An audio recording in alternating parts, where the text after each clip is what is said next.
আসসালামু আলাইকুম বন্ধুরা, আশা করি সবাই অনেক অনেক ভালো আছেন। আবারও চলে আসলাম আপনাদের মাঝে গোধূলি লগ্নে, সন্ধ্যার আগ মুহূর্তে। আর একটু সময়ের মধ্যেই অস্ত যাবে বেলা।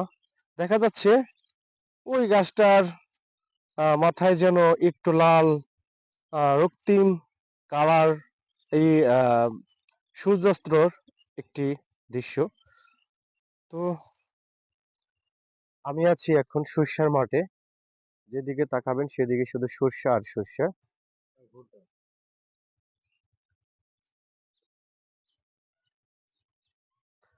বন্ধুরা, এখন আছি আমি ঢাকা জেলার কোনো এক গ্রামে, সরিষার মাঠে।